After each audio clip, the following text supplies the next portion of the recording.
The subject is Soma. Soma is the very essence of the Vedas, very essence of the Vedas. What its antiquity is, no one can say as a teaching. The written documents go back possibly not more than 2000 BC. But the consensus view is that the corpus of hymns comprising the Rig Veda, at least many of them, are much more ancient than the first writings. Immeasurably ancient, transmitted over generations. Before writing was invented, or certainly before writing was normal, average.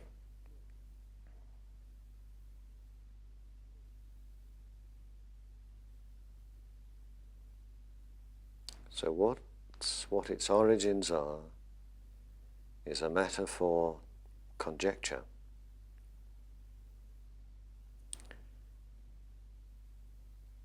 What does it mean? In one sense, in a very vital sense,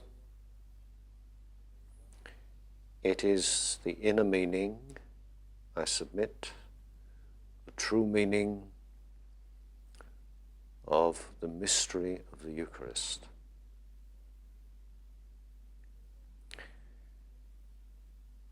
So that this central teaching was not invented in the first century of our era.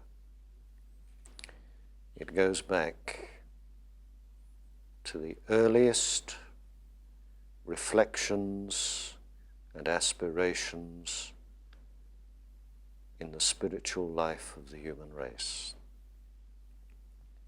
It's more than that, of course. It is alchemy, transformation through the fusion of potent opposites into something much greater than the sum of the parts.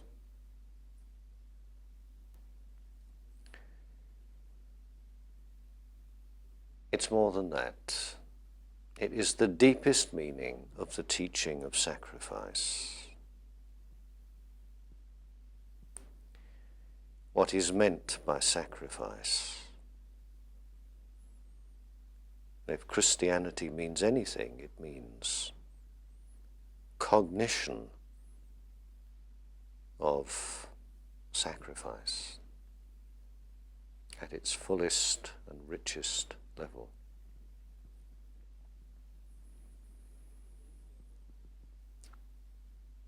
It's also then the teaching of the Holy Grail, which has its origins in Rigvedic law. What we're saying then is that the great religion of the West, the great tradition of the West, did not suddenly arrive 2,000 years ago, but was in its essence profoundly and potently understood by the wisest minds of the very ancient world. Many millennia ago, when the psychic structure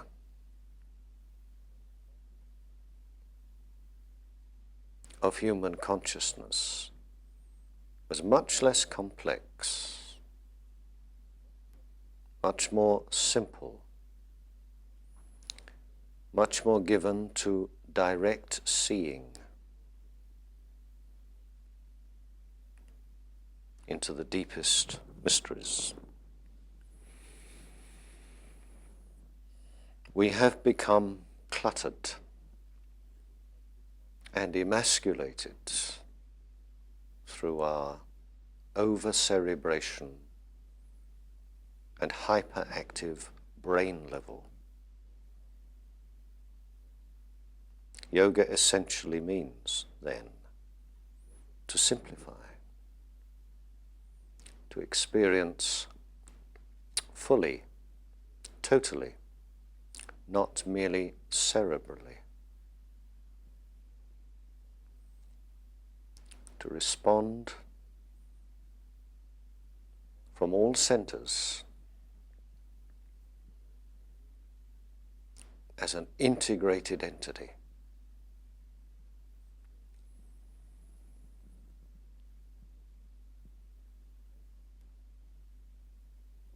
Soma, this is interesting. Soma means the moon.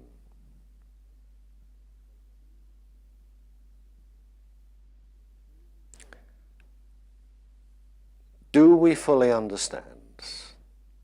Who would dare to say they fully understand the influence of the sun on our planet and our solar system? Who would dare to say they fully understand the influence of the moon on our solar system?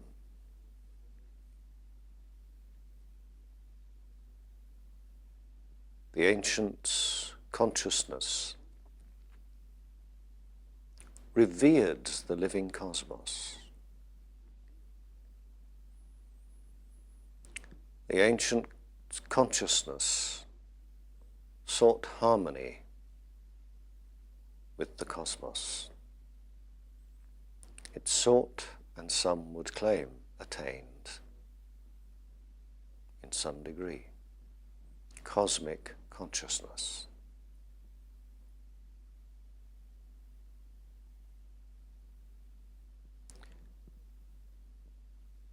At a very early stage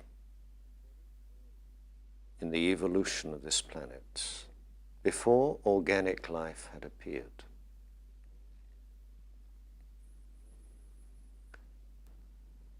when this planet would have been of interest to the chemist and the physicist, but not to the biologist, because there was no organic life on this planet. At that time, the moon was much closer to the earth, and had there been someone to witness the rising of the moon, it would have appeared as enormous. And the direct gravitational influence of the moon was far greater than we know it today.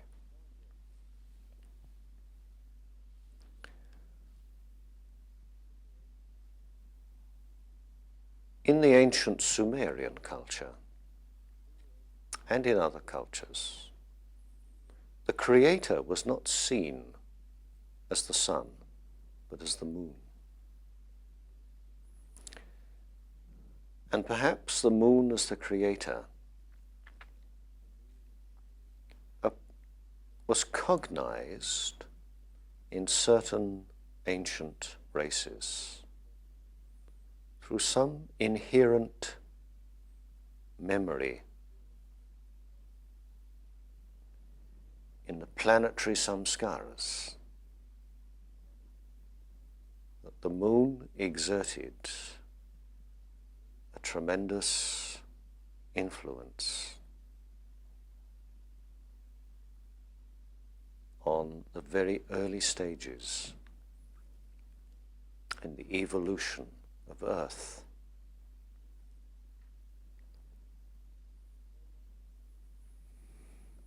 Soma is the moon. Another interesting thing is this.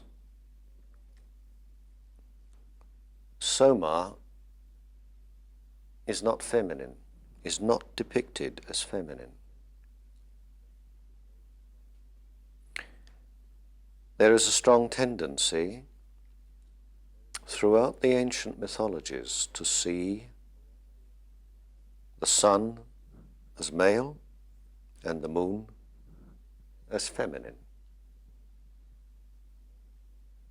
But in this context, Soma is male.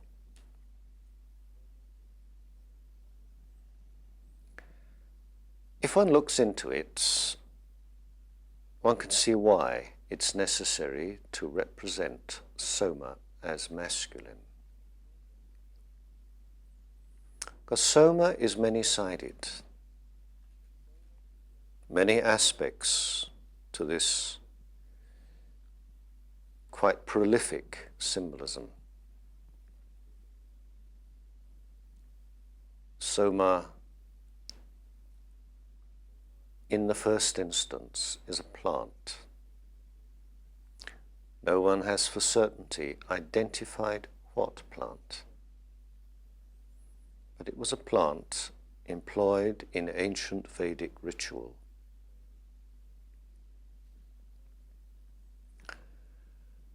And the plant was crushed between pestle and mortar. The plant was sacrificed, broken, and the juice of the plant was seen as the blood of the Soma.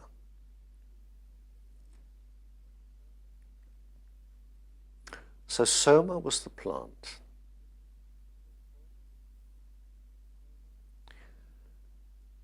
And Soma was the blood of the sacrifice. Soma was also the presiding priest who enacted the sacrifice. And Soma was the moon, which was the source of the power of the sacrifice. The incarnating power of the moon was released through the sacrifice of the Soma, a sacrifice which involved moon power. The rishi who performed the sacrifice, the plant and the blood of the plant, that was the fruit of the sacrifice, and the initiate who consumed the blood of the sacrificed plant.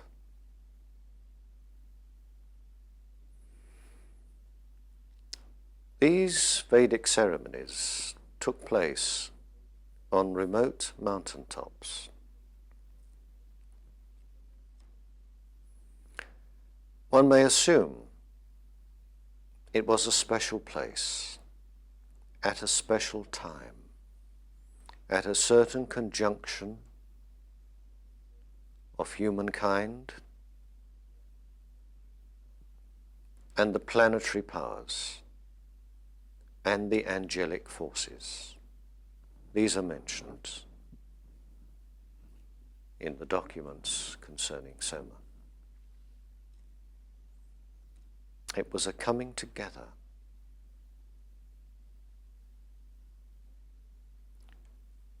of profound relationship between the planets, between the devas, between the rishis, between the initiates.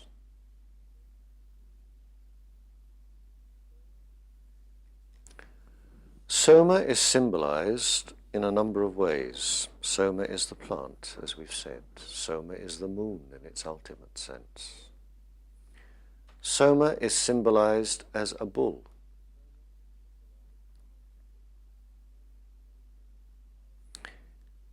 the great, powerful, potent beast of the sacrifice. And the sacrifice of the powerful beast, the bull or the ram, etc., was extremely meaningful to the ancient mind. Death is always a release of energy. The fact of death presupposes the regeneration of further life.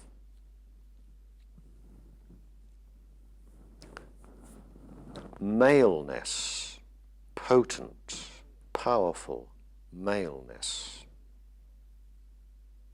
was expressed in the sacrifice of the Soma, just as it came to be fulfilled in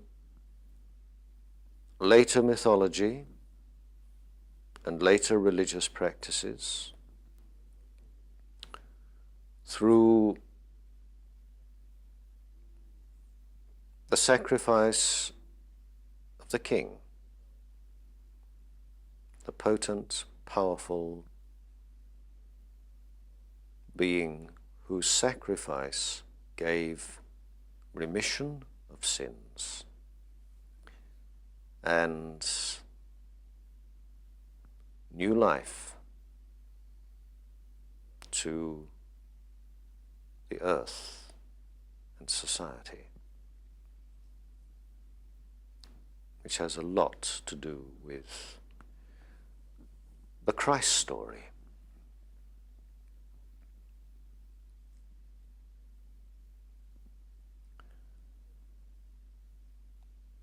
Soma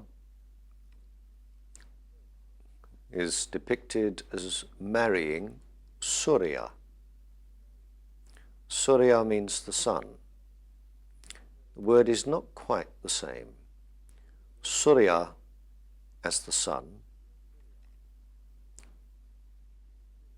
has the accent on the first syllable, but Surya is the daughter of the sun. So Soma marries, Soma fuses with an emanation of the sun. The fruit of their union is called Buddha,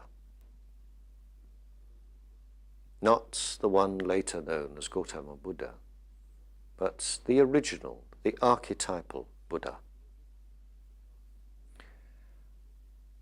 The supremely intelligent and wise human being, brought to birth by the union of the sun and the moon.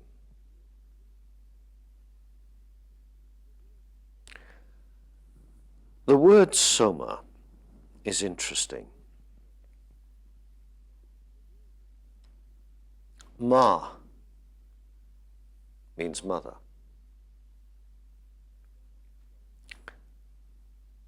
So means he, in the sense of he the Lord. Or shall we say, it could mean that. I put it to Sri Parikh, and he agreed that could be a meaning of Soma. He, she, father, mother. So viewed from this standpoint, the powerful sacrificial male symbol of Soma could also be androgynous, he, she. Father, mother.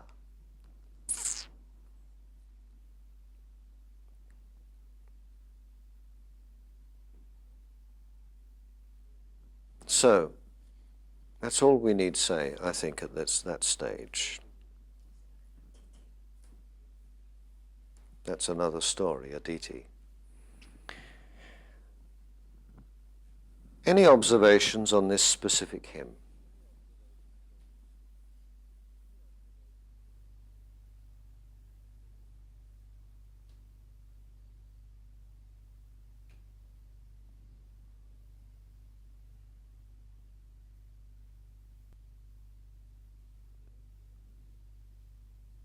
Well, let's read it through and then see if there are any observations.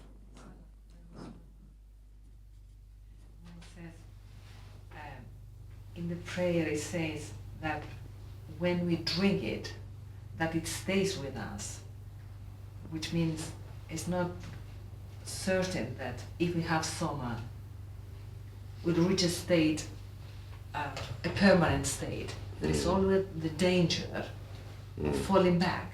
And there's a prayer there to keep us steady in that state, not to fall back. And I found that interesting. That's a very good observation. It's an interesting observation. Any other observations?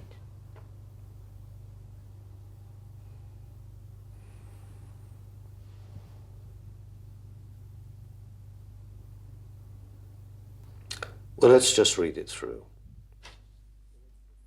Page 134. We have drunk the Soma.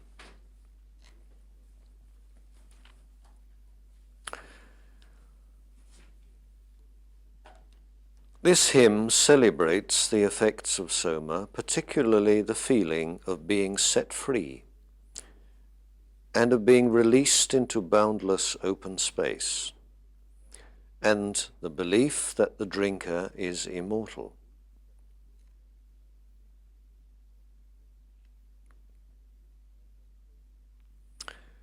I have tasted the sweet drink of life, knowing that it inspires good thoughts and joyous expansiveness to the extreme, that all the gods and mortals seek it together, calling it honey.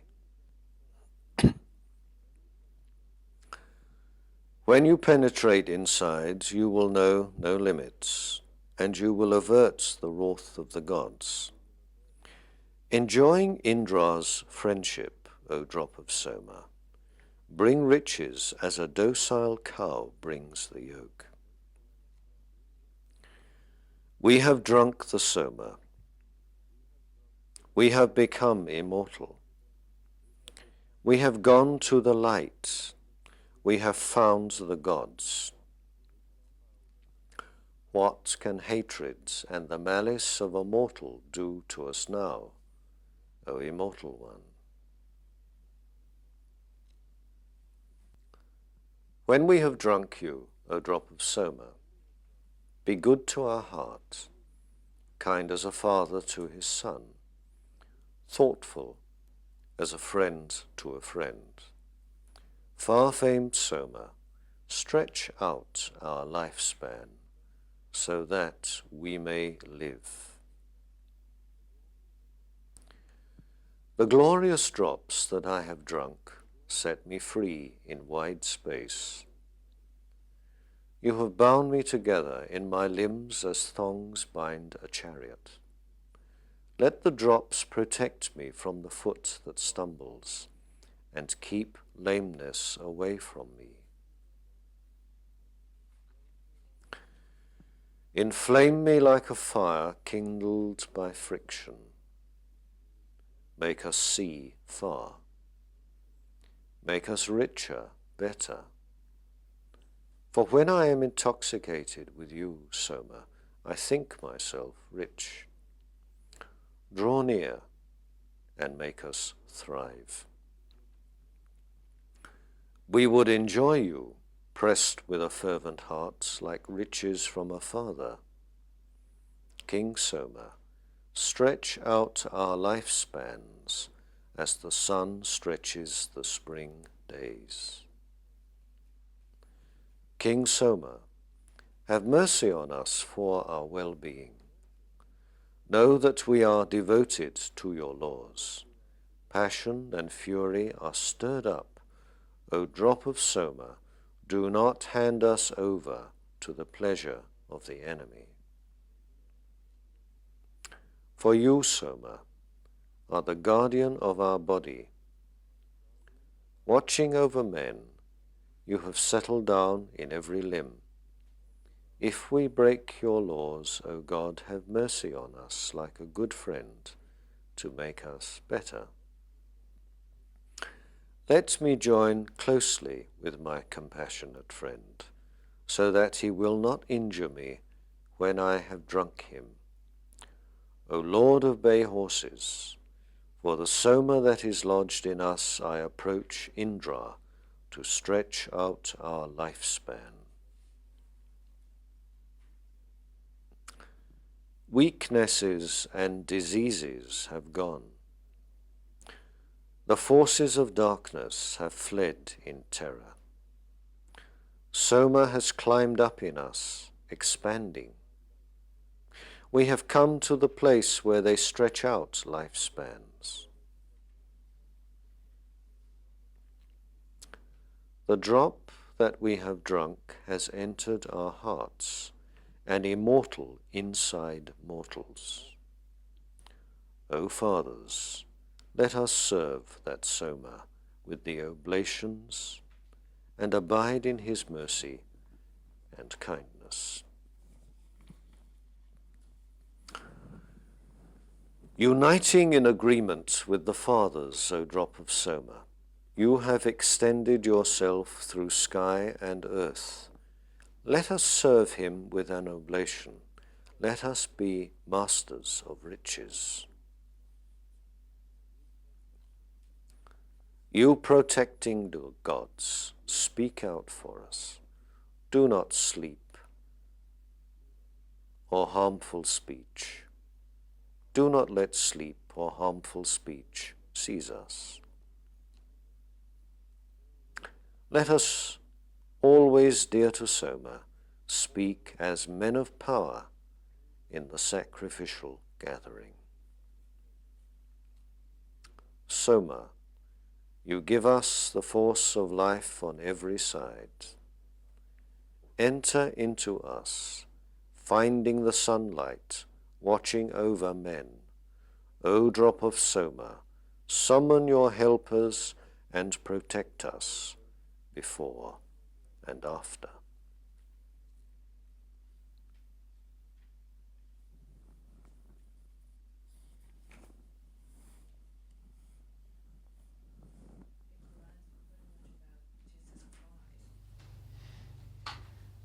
Especially when he,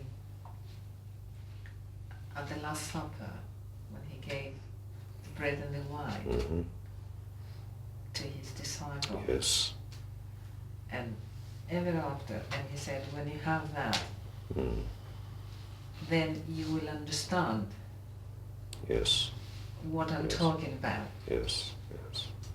And ever after we have That's right. the Holy Grail. That's right. The rest. That's right. The sacrifice must have taken place already within the initiate before drinking the Soma, mustn't it? I mean, it must have already happened. The Soma to have had an effect, wasn't it? What do you think? Well, that's what I think. So it wouldn't just be external, would it? It must have already happened. It's surely two things. One, I would suggest it's using the language of certain drug effects. It's using the language in order to describe Kundalini. Soma is Kundalini.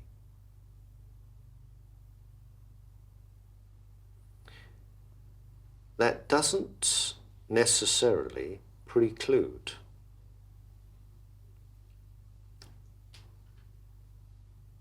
some kind of drug inducement.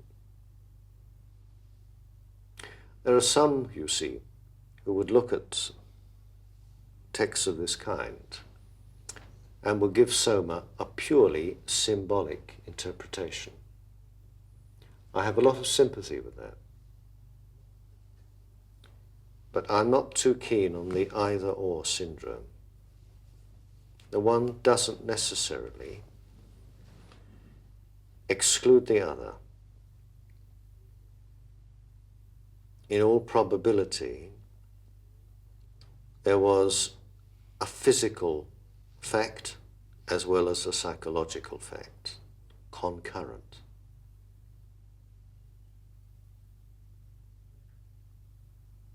certainly I wouldn't accept that it is purely playing with hallucinogenic dope. Definitely not that.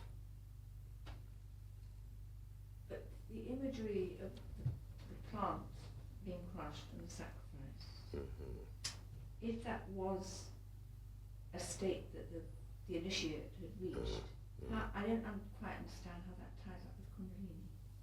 Well, it obviously does, but We'll think about that maybe at the tail end. Any other observations?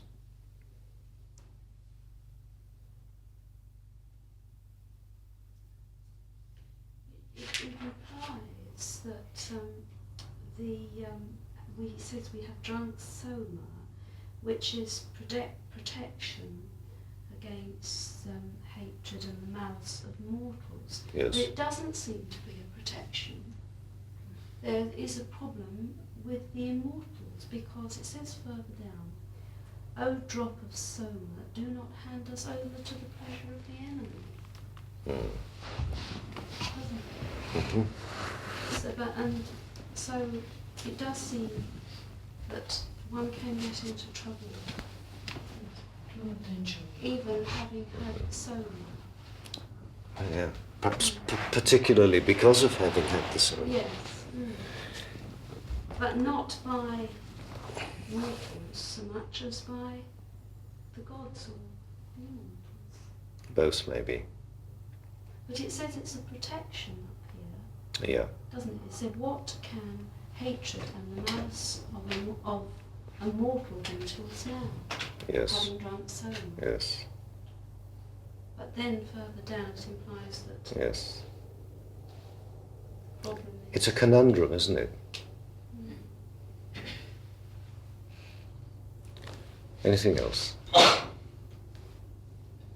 seems to have a sort of a life of its own. It's not just something external that's taken in. Yeah. It's a living from within. It also says that the drinker becomes immortal. Yes. But it would seem to be saying that Soma is immortality, and the drinker takes on the garb of immortality. It's not actually immortal, because it's got a lifespan as well. Does it mean the drinker is the drink? It's a question of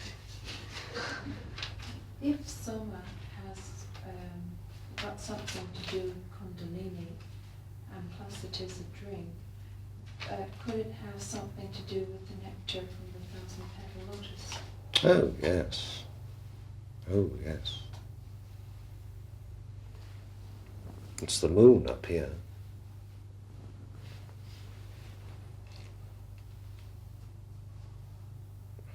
The crescent moon is the symbol of the Grail. Both internally and cosmically. The Holy Grail is the moon, in a certain sense.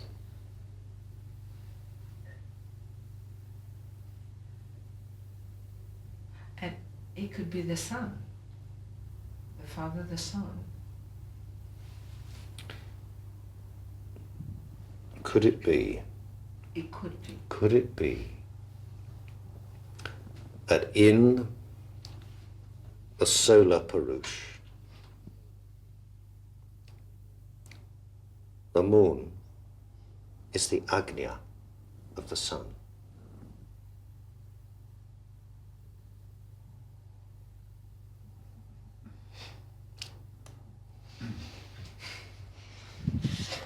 Can we just have that bit again? The Purush is the expression of the sun, which is the source, which is a deity. The Purush is the cosmic man, Yeah. which has many levels of manifestation down to the atom.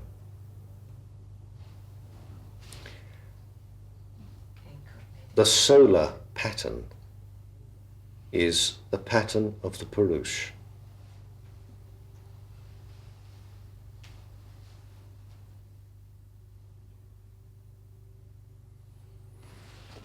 So it's incarnating spirit. So Just a so moment. the atoms, are you saying that the atomic structure of the Purush is a solar system rather than an electron nucleus and what have you? I just can't conceptually tie up the two. Let's put it this way.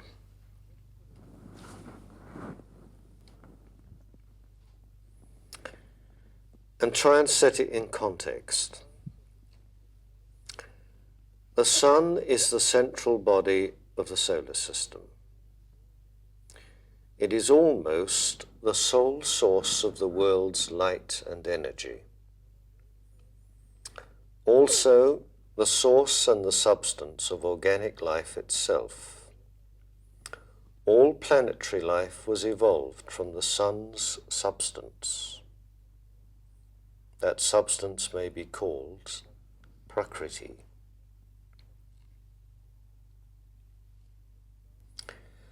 The sun eternally renews itself from its own hydrogen atoms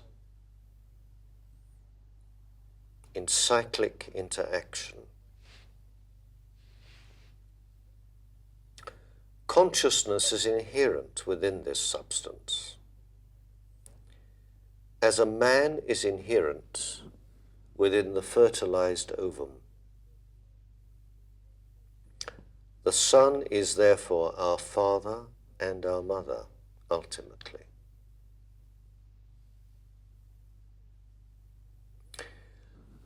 Within the solar system, there are 9 major planets, not counting the sun and the moon. Mercury, that is Hermes, is closest to the sun. Venus is next, and Earth is after that. This is rather significant. The Earth lies between Venus and Mars.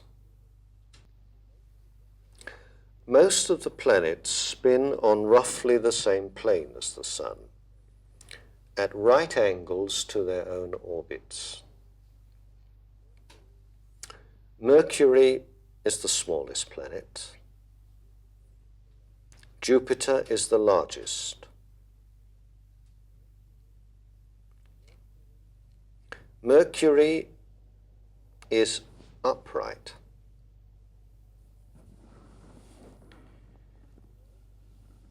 The Earth is inclined at about 67 degrees. All the rest are variously slanted. Venus spins slowest. Its day lasts more than 200 times that of Earth. Jupiter and Saturn, on the other hand, revolve so fast that their days last only about 10 hours. Earth is the densest of all the planets, more than 5 times as dense as the Sun. The direction of the Sun's spin is the same as that of all the planets, save Uranus, and the same followed by the planets as they circle the Sun, all in the same direction, an anti-clockwise spin. It used to be thought that the burning of the stars was a chemical process like the burning up of any fire, and that the Earth and the Sun were cooling down. Now it is realized that the stupendous pressure and heat at the heart of the Sun is more than any atom can endure, so that all the Sun's atoms are breaking down and recombining with a release of energy, which is the source of human power. And it's an interesting reflection that this breaking down process inherent in the Sun is Shiva. This recombining process is Brahma, the creator. And the release of energy is Vishnu.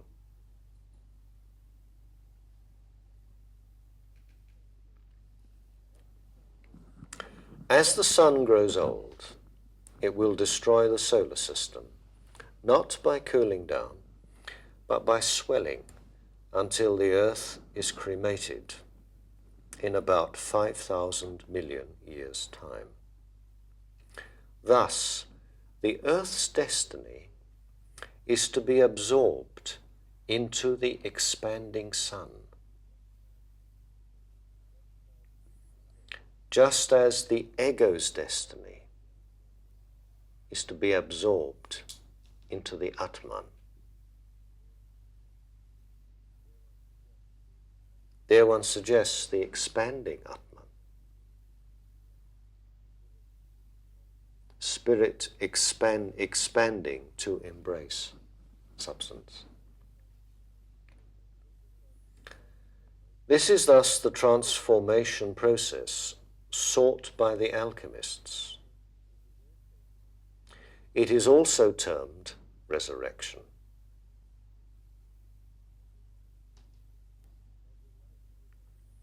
As Elijah was taken up in a chariot of fire, as Jesus ascended into the light,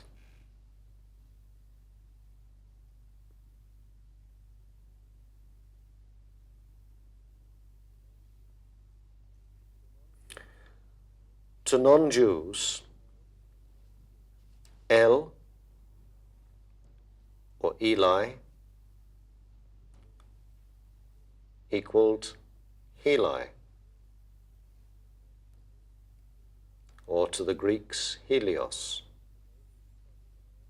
the name of the sun god, and El was also called the bull. For something like half its existence, Earth remains a subject for the geologist, the chemist, and the physicist alone. No organic life, nothing of interest to the biologist.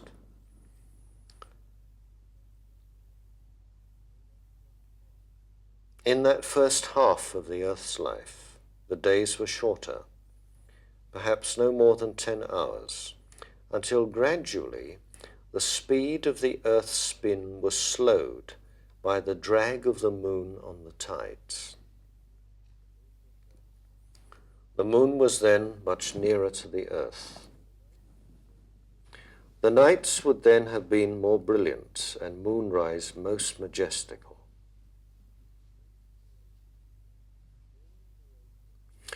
In the ancient mythology, the sun is the abode of Mitra, the sun god, who is Mikael, the Lord of Light. And the moon was the abode of Gabriel, who is Soma.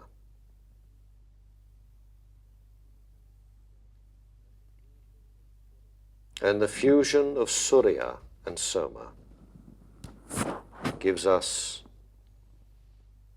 Mitra, or Maitreya,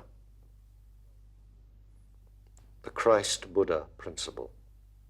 Are you with me? That's the cosmic picture. That is the cosmic Purush. What then is the earth?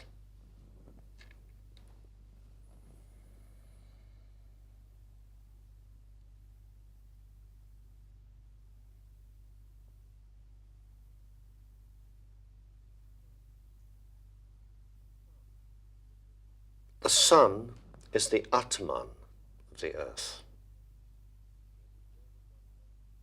There being more than one level of the sun. There being the physical sun. There being the psychological sun, the intelligence of the sun. And beyond that, there being the spiritual sun, which is the causal level. The sun is the Atman of the earth.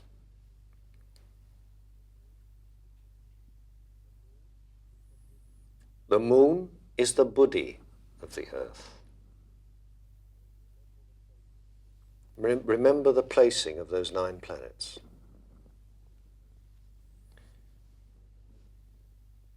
In their relationship with the sun. The sun is the Atman of the earth. Correspondingly, the earth is the ego of the sun.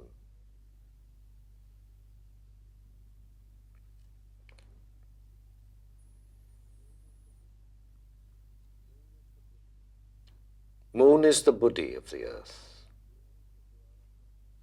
Venus is the Anahata of the earth. Mars is the Manipura of the earth. The solar system is the solar Purush.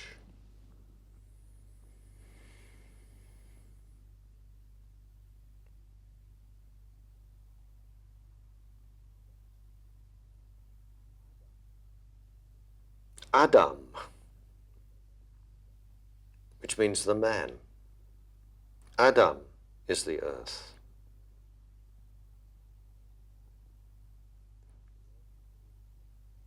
The earth Purush. And the atom is the microcosmic Purush.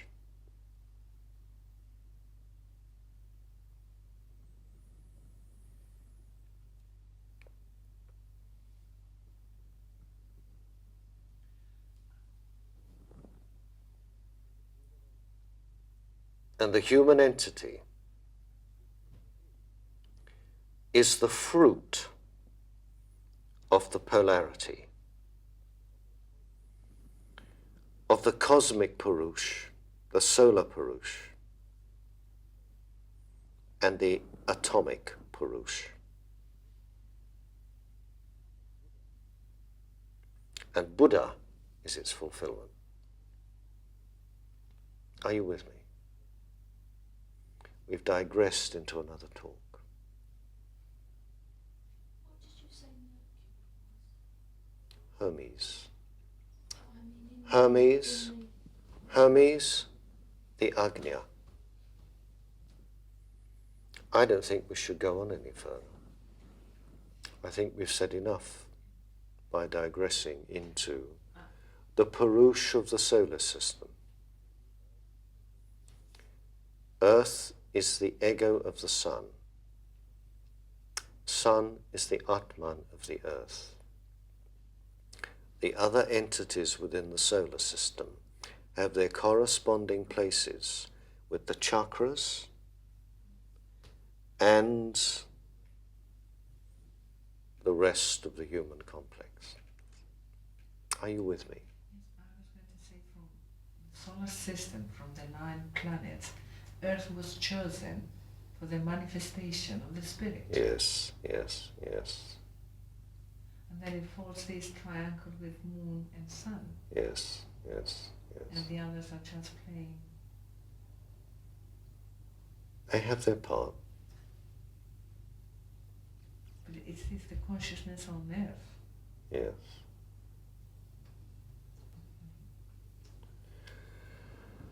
Maybe we should leave it there, should we? Could I ask a question that may seem banal and even laughable? But do you think there is life on any other planet? I mean, in this sense, in this deeper sense. No. You don't? Potential life, but not actual manifestation. No. But that may change. That may change. The planets become absorbed one by one.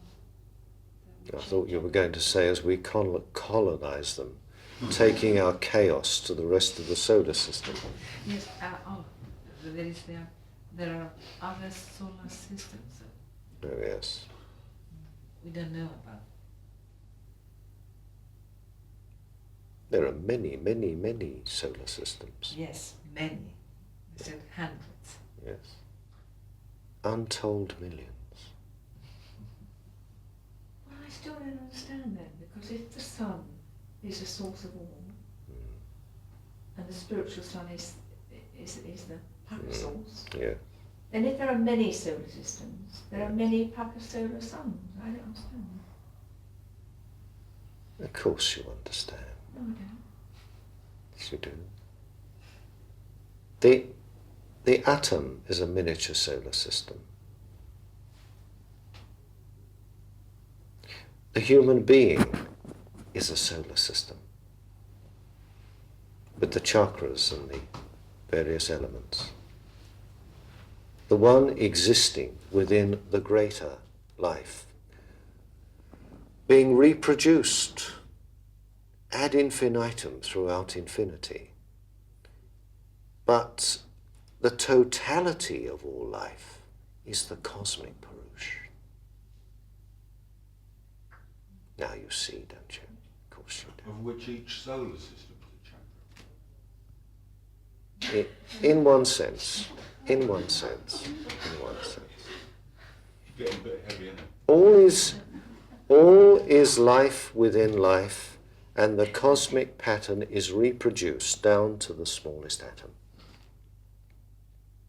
And it's called the man.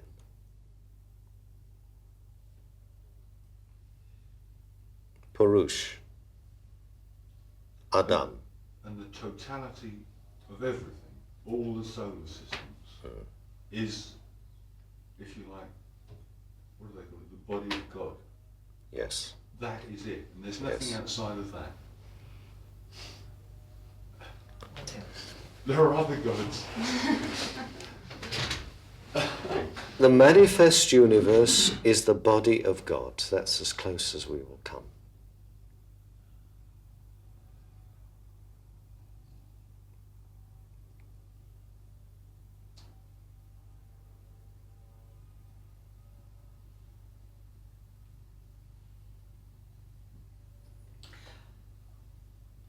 This information has reached us some way, somehow, What information? about creation,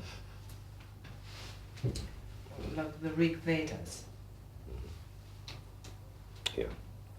So And it's somebody- fascinating how Yes. progressively the latest findings of science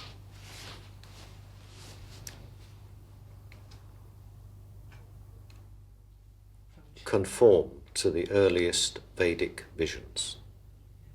Fascinating.